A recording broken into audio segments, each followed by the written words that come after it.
আসসালামু আলাইকুম ওয়া রাহমাতুল্লাহি ওয়া বারাকাতুহু। আলহামদুলিল্লাহ আলহামদুলিল্লাহি নাহমাদুহু ওয়া নাস্তাঈনুহু ওয়া নাস্তাগফিরুহু ওয়া নু'মিনু বিহি ওয়া নাতাওয়াক্কালু আলাইহি ওয়া নাউযু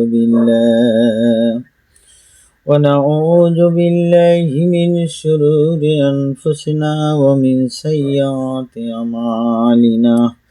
من يهده الله فلا مضل له ومن يضلله فلا هادي له ونشهد أن لا إله إلا الله وحده لا شريك له ونشهد أن سيدنا وحبيبنا ومولانا محمدا عبده ورسوله الذي أرسله بالحق بشيرا ونذيرا وداعيا إلى الله بإذنه وسراجا منيرا.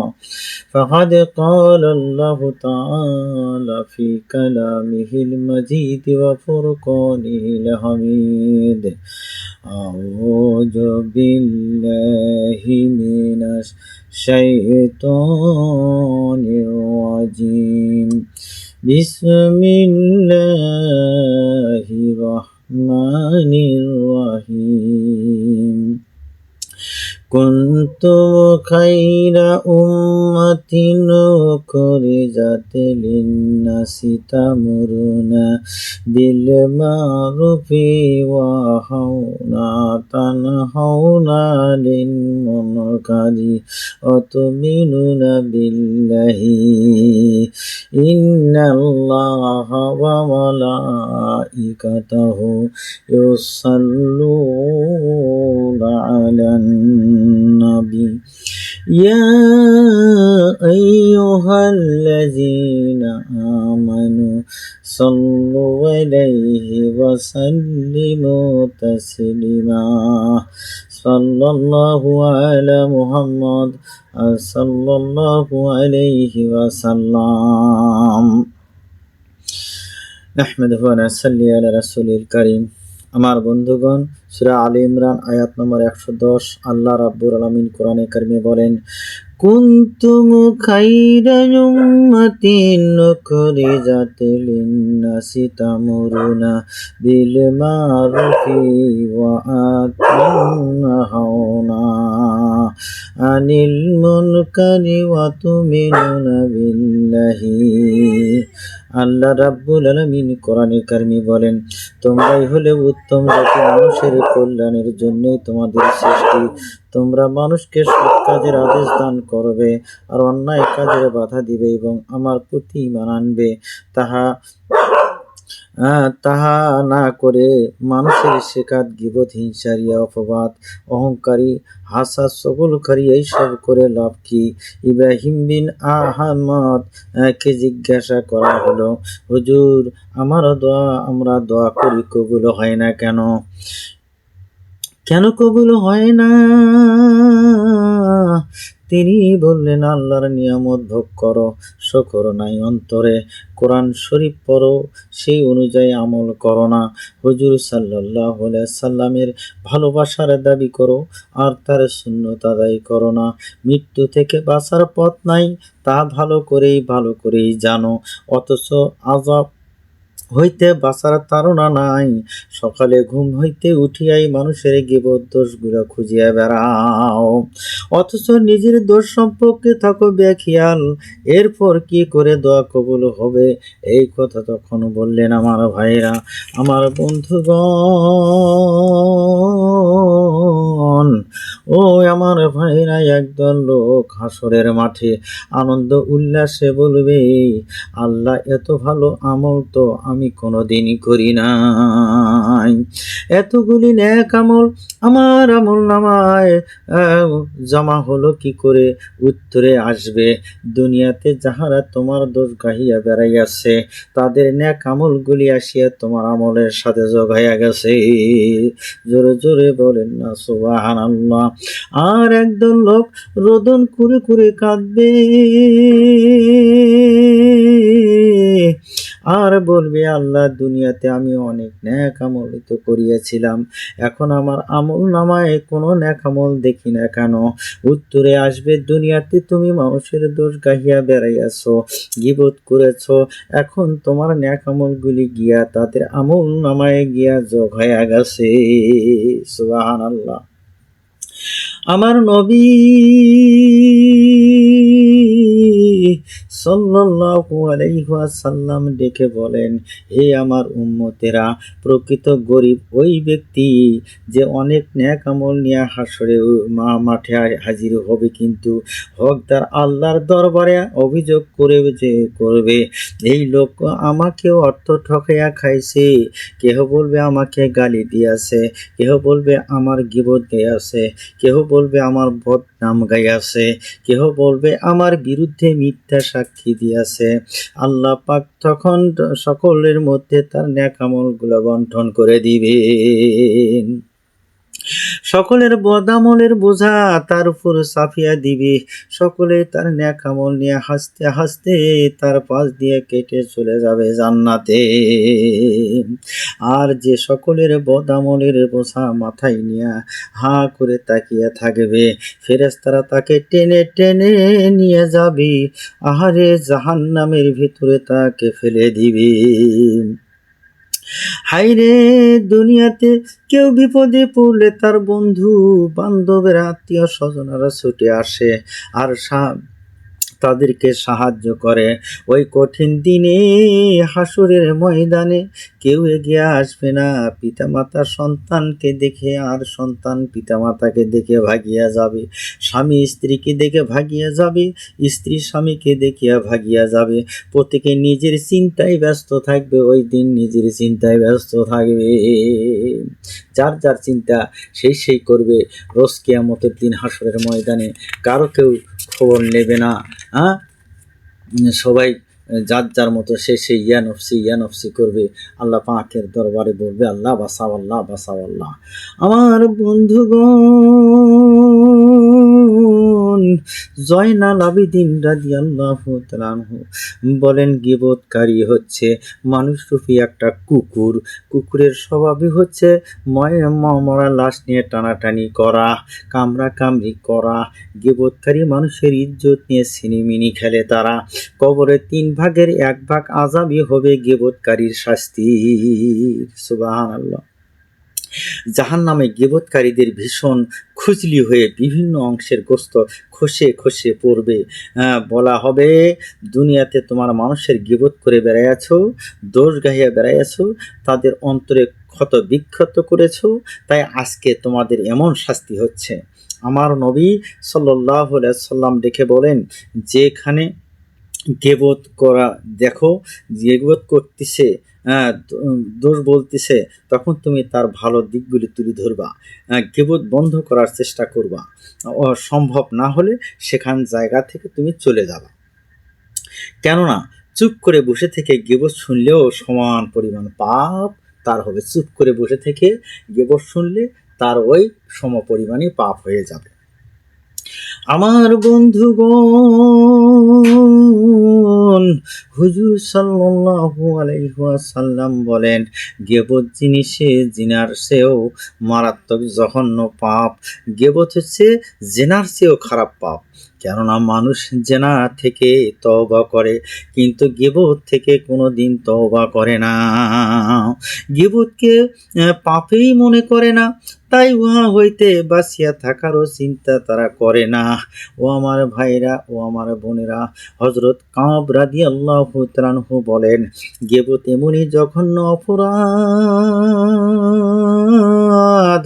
যে গীবতকারী যদি তওবা করে তবু সকলের শেষে জান্নাতে যাবে। আমার বন্ধুগণ, তবু সকলের শেষে জান্নাতে যাবে। আর যদি তওবা না করে মারা যায়, সকলের আগে সে জাহান্নামে যাবে। নাউজুবিল্লাহ। গীবত থেকে নিজেকে হেফাজত করো আমার ভাইরা। হুজুর সাল্লাল্লাহু আলাইহি ওয়াসাল্লাম আরো বলেন, যে চগলখোর হইতে সতর্ক থাকুন, চগলখোর হইতে সতর্ক থাকুন, তাকে বদ্ধ অভ্যাস ত্যাগ করার পরামর্শ দেন। শোনা কথা যাচাই না করে অন্যের কাছে বর্ণনা করার নাম হলো চগলখোর। এই সমস্ত কথার ঝগড়া মারামারি বেশি হয়, কারণ শয়তান বেশি সুযোগ পাওয়া যায়। এই সমস্ত কাজে শয়তান বেশি বেশি সুযোগ পায়। এই জন্য চগলখোর থেকে সাবধান থাকো। হুজুর সাল্লাল্লাহু আলাইহি ওয়াসাল্লাম বলেন, 3টি গুণ যার মধ্যে থাকবে আল্লাহ পাক তাকে জান্নাতে প্রবেশ করাবে।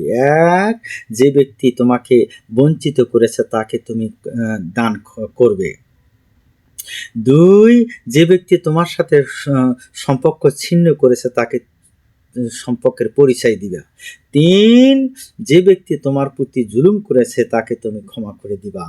আর বেশি বেশি মুসলমান দেখলে সালাম দিবা। আমার ভাইয়েরা, আল্লাহ পাক বলেন ক্ষমা করা হলো আমার স্বভাব। তুমি মানুষকে ক্ষমা করলে আমি আল্লাহ তোমাকে ক্ষমা করে দেব। সুবহানাল্লাহ।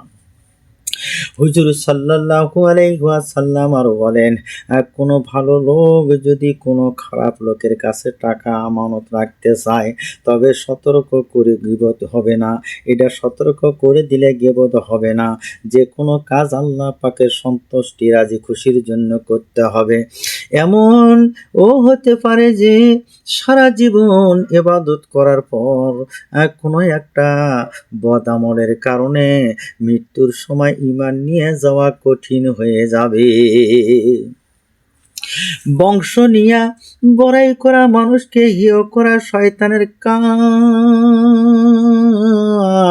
এভাবে শয়তান খুশি হয়, আর যে শয়তানকে খুশি করবে তার উপর আল্লাহর নাম বর্ষিত হয়, নেকি সব চলে যাবে। আমি বড়, আমি অমুকের চেয়েও বেশি জানি, এমন অহংকার করা যাবে না, কারণ ইবলিস শয়তান তো তোমার আমার চেয়েও বেশি জানতো। সে তো আল্লাহকে পায় নাই। আল্লাহর দরবারে কে ভালো কে মন্দ এটা তো আল্লাহ ছাড়া আর কেউ জানে না। আমার ইমানের সঙ্গে মৌত হবে কিনা তাও কেউ বলতে পারবে না। আমার নবী সাল্লাল্লাহু আলাইহি ওয়াসাল্লাম বলেন, যার দিলের মধ্যে এক যাররা পরিমাণ হিংসা, অহংকার, তাকাব্বুরি থাকবে সে জান্নাতে প্রবেশ করতে পারবে না। আল্লাহর হক আল্লাহ ইচ্ছা করলে মাফ করতে পারেন, কিন্তু বান্দার হক ওই বান্দা মাফ না করলে মাফ হবে না।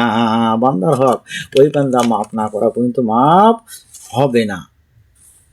আমার ভাইয়েরা ও আমার বোনেরা, আমরা যা কিছু করব ইখলাসের সাথে করব, আল্লাহকে রাজি খুশি করার জন্য।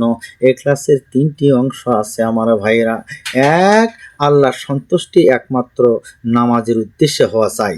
2, আল্লাহর তৌফিকের নামাজ আদায় করতেছি এটাই মনে করতে হবে। 3, সওয়াবের আশা রাখতে হবে। পক্ষে নামাজ এমনভাবে পড়তে হবে যে সওয়াবের আশা নিয়েই নামাজে দাঁড়াতে হবে। আমার বন্ধুগণ, এইভাবে নামাজ কামিয়াবি হাসিল করতে হবে। সাহাবাগণ নামাজে দাঁড়াইলে আল্লাহর ভয়ে ভীত হয়ে পড়তেন। যুদ্ধের ময়দানে হযরত আলী রাদিয়াল্লাহু তাআলা আনহুর তীর বিঁধে গেল তার শরীরে, তার নামাজের হালতে বের করা হতো, তিনি টেরও পাইতেন না। হযরত হাসান বসরি রাহমাতুল্লাহ আলাইহি যখন ওযু করতেন তার চেহারা বিবর্ণ হয়ে যেত। আব্দুল্লাহ ইবনে জুবায়ের রাদিয়াল্লাহু তাআলা আনহু নামাজে দাঁড়াইলে আর তার সন্তানাদির কথা খেয়াল থাকতো না। আমার ভাইরা ও আমার বোনেরা, আল্লাহ রাব্বুল আলামিন কোরআনে কারিমে বলেন সূরা আনকাবুত আয়াত নাম্বার 17, ইন্নাল্লাযীনা তা'বুদুনা মিন দুনিল্লাহি লা ইয়ামলিকুনা লাকুম রিজকান ফাবতাগু ইনদাল্লাহি রিজকা ওয়া বুদু ওয়াকুরু লাহু। আল্লাহ রাব্বুল আলামিন বলেন, তোমরা আমাকে বাদ দিয়ে যাকে ডাকো তারা তো রিজিকের দানের ক্ষমতা রাখে না। অতএব আমার কাছে রিজিক চাও, আমার ইবাদত করো আর আমার শুকরগুজারি করো। হুজুর সাল্লাল্লাহু আলাইহি ওয়াসাল্লাম আরো বলেন, এক ব্যক্তি আমাকে প্রশ্ন করল, হুজুর, আপনার উম্মতের মধ্যে সবচেয়ে নিকৃষ্ট কারা? তিনি বললেন, ধনী ব্যক্তিরা। যদি তার সৎ পথে আয় ব্যয় না করে, আর তোমাদের পরে এসব লোক দুনিয়াতে আসবে, আর তারা সব রকমের উৎকৃষ্ট খাদ্য খাবে, বিভিন্ন রূপের পোশাক পরবে, কিন্তু অল্পতে তাদের পেট ভরবে না, অনেক খেয়েও তাদের স্বাদ মিটবে না। দুনিয়ার জন্য তারা পাগল হয়ে যাবে, দিনরাত শুধু দুনিয়ার পিছনে পিছনে পড়ে থাকবে, দিনরাত শুধু দুনিয়ার পেছনেই শুধু পড়ে থাকবে, টাকার পেছনে খালি ঘুরবে, ঘুর ঘুর করে টাকার পেছনে পেছনে ঘুরে বেড়াবে। আল্লাহকে ছেড়ে তারা দুনিয়াকে পালন কর্তা বলে মনে করবে। হুজুর সাল্লাল্লাহু আলাইহি ওয়াসাল্লাম বলেন, আমার কঠোর নির্দেশ, তাদের জানাজায় যাবা না, তাদের রোগীর পরিচর্যা করবা না, তাদেরকে সালাম করবা না। তিনি আরো বলেন, দুনিয়াকে দুনিয়াদারদের জন্য ছেড়ে দাও। আর মানুষ তো শুধু বলে, এটা আমার মাল, এটা আমার বাড়ি, এটা আমার গাড়ি, আমার গাড়ি আমার মাল, আমার জমা জমিন, অথচ তোমার তো কিছুই নাই, তোমার মূলত শুধু এতটুকুই যা তুমি খেয়ে শেষ করে ফেলেছো, আর যা তুমি পরিধান করে পুরাতন করে ফেলে দিয়েছো, আর যাহা তুমি দান করে আখিরাতের জন্য পাঠিয়ে দিয়েছ। হুজুর সাল্লাল্লাহু আলাইহি ওয়াসাল্লাম বলেন, আল্লাহ পাক যখন কোনো বান্দাকে ভালোবাসেন, তখন তিনটি তাকে পরীক্ষায় ফেলে দেন, আর যখন তাকে অত্যন্ত বেশি ভালোবাসেন, তখন তাকে খাসভাবে বাছাই করে নেয়, তার আওলাদ পরিজন ধন সম্পদ কিছুই রাখে না। তিনি আরো বলেন, দরিদ্র আসতে দেখলো বলো মারহাবা, এটা আউলিয়া সালিদের ভূষণ, আর যদি বেশি টাকা পয়সা আসতে দেখো, তাহলে বুঝবে এ হচ্ছে আমার নগদ পাপের একটা সাজা। আমার বন্ধুগণ, হুজুর সাল্লাল্লাহু আলাইহি ওয়াসাল্লাম বলেন, আমি বেহেশতের ভিতরে দৃষ্টি দিয়ে দেখলাম অধিকাংশই গরিব লোক, আর জাহান্নামের ভিতরে দৃষ্টি দিয়ে দেখলাম অধিকাংশ ধনী লোক আর মেয়ে লোক। জিজ্ঞাসা করা হলো, হুজুর, মেয়ে লোক বেশি জাহান্নামী হওয়ার কারণ কি? তিনি বললেন, তাহারা অন্য লোকের উপর গজব লানত করে থাকে, আর স্বামীর না শুকরিয়া গুজার করে। একদা নবী করিম সাল্লাল্লাহু আলাইহি ওয়াসাল্লাম বললেন, বেহেশতের ভিতরে বাদশাহীভাবে কারা থাকবে তোমরা কি জানো? সাহাবারা বললেন, আল্লাহ এবং আল্লাহ রাসূলই ভালো জানেন। তিনি বললেন, ওই সব দুর্বল যাহা অভাবের কারণে মলিন হয়ে যায় আর পুরানা ছেঁড়া জামা পরে থাকে। তিনি আরো বলেন, হাসরের দিন গরিব মিসকিনরা হবে আল্লাহ পাকের অধিক নিকটে। হুজুর সাল্লাল্লাহু আলাইহি ওয়াসাল্লাম একদিন মা ফাতেমার দরজায় গিয়ে ডাক দিলেন। হুজুর সাল্লাল্লাহু আলাইহি ওয়াসাল্লাম একদিন কি করলেন? মা ফাতেমার দরজায় গিয়ে ডাক দিলেন। ডাক দেওয়ার পরে ফাতেমা রাদিয়াল্লাহু তাআলা আনহা বললেন, আব্বা গো, আমার দেহে শুধুমাত্র একখানা চাদরই আছে, তা দিয়ে কোনো রকম শরীরটা ঢেকে রেখেছি, মাথা ঢাকবার মতো কিছু নাই। এই কথা শুনে হুজুর সাল্লাল্লাহু আলাইহি সাল্লাম একখানা রুমাল বা পাগড়ি বা গামছা মা ফাতেমার দিকে ছুঁড়ে দিলেন। দেওয়ার পর এটা দিয়ে মাথাটা কোনো মতো করে ঢেকে নাও মা, এ কথা বলে দিলেন। অতঃপর তিনি ভিতরে প্রবেশ করলেন। প্রবেশ করার পর দেখেন, ডাক দিলেন আল্লাহর রাসূল সাল্লাল্লাহু আলাইহি সাল্লাম, ডাক দিয়ে বললেন, আমার স্নেহের দুলালি মা ফাতেমা, কেমন আছো গো মা? ফাতেমা রাদিয়াল্লাহু তাআলা আনহা কেঁদে কেঁদে বলতে লাগলেন, বাবা গো, ক্ষুধার জ্বালায় মাথা ব্যথায় দুর্বল হয়ে পড়ে গেছি। আব্বা গো, আজকে কয়দিন যাবৎ খানাপিনা গ্রহণ করতে পারি নাই। ইহা শুনে হুজুর সাল্লাল্লাহু আলাইহি ওয়াসাল্লাম বললেন, কেঁদে কেঁদে বললেন, মা ফাতেমা, চিন্তা করো না, অস্থির হইও না মা গো, আমিও আজ 3 দিন যাবৎ কিছু মুখে দেই নাই, অথচ আমি আল্লাহর নিকট তোমার চেয়েও অধিক প্রিয়। আমি চাইলে তিনি দুনিয়ার সবচেয়ে ভালো খানা আমাকে খাওয়াইতেন, আল্লাহ পাক আমাকে খাওয়াইতেন, কিন্তু আমি দুনিয়ার উপর আখিরাতকে প্রাধান্য দিচ্ছি মা গো। আমার ভাইরা, আল্লাহ রাসূল সাল্লাল্লাহু আলাইহি সাল্লাম এভাবে মা ফাতেমাকে বুঝাইতেছিলেন। অতঃপর হুজুর সাল্লাল্লাহু আলাইহি সাল্লাম বললেন, হে মা ফাতেমা, তুমি সুসংবাদ নাও, বেহেশতের ভিতরে তুমি নারীদের সর্দার হবে। সুবহানাল্লাহ। মুমিন বান্দারা যারা পাবে আরশের নিচে ছায়া হতে নিয়ে নিচে পাবে, সোনার উপর পেয়ালা পাবে, হুর গেলাম ঘুরতে থাকবে চতুর্দিক দিয়ে তাদের। আর বেহেশতীরা বলবে,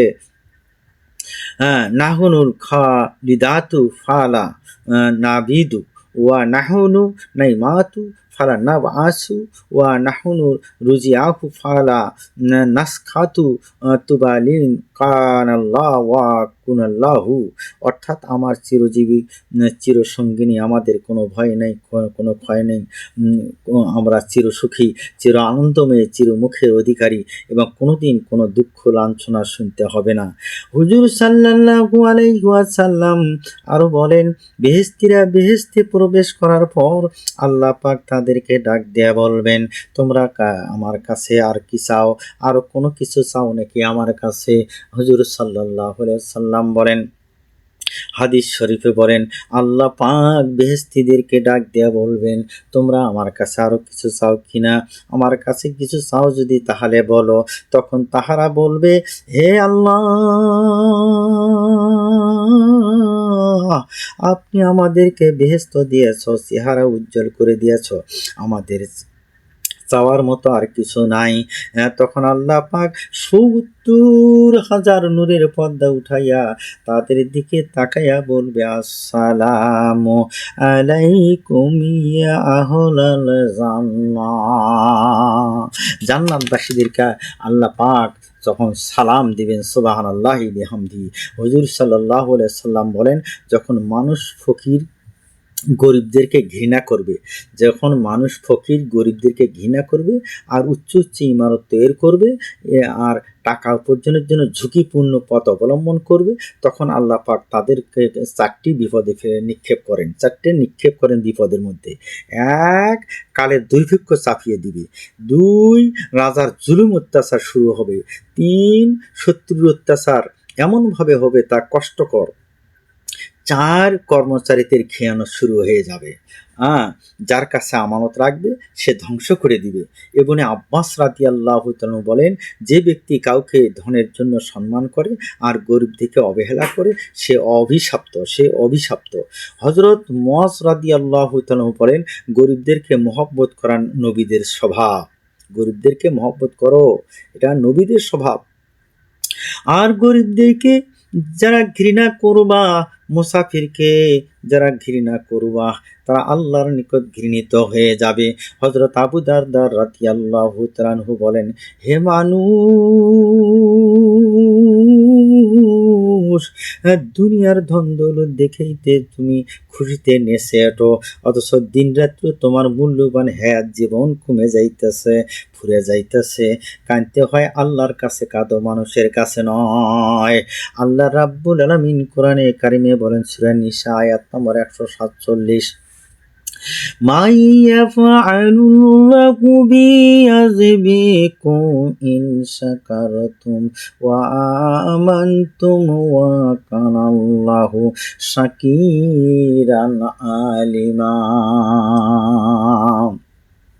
আল্লাহ রাব্বুল আলামিন বলেন, তোমাদেরকে শাস্তি দেওয়া আমার কি দরকার যদি তোমরা শুকর করো আর আমাকে বিশ্বাস করো।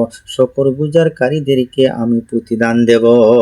সূরা ইব্রাহিম আয়াত নাম্বার 7 আল্লাহ রাব্বুল আলামিন বলেন, লা ইন শাকারতুম ওয়া আমানতুম ওয়া কানাল্লাহু লা আযীদান্নাকুম।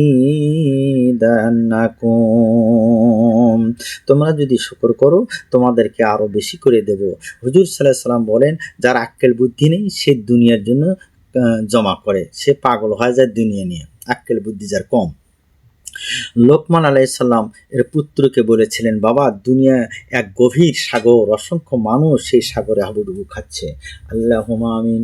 রব্বানা যালামনা আনফুসানা ওয়া ইল্লাম তাগফির লানা ওয়া তারহামনা লানাকুনান্না মিনাল খাসিরিন। রব্বানা লা তুযিগ কুলুবানা বা'দা ইয হাদাইতানা ওয়া হাব লানা মিন লাদুনকা রাহমাতান ইন্নাকা আনতাল ওয়াহ্হাব। রাব্বুল আলামিন, আয় আল্লাহ, জীবনের সমস্ত গুনাহ খাতাগুলো আল্লাহ মাফ করে দাও।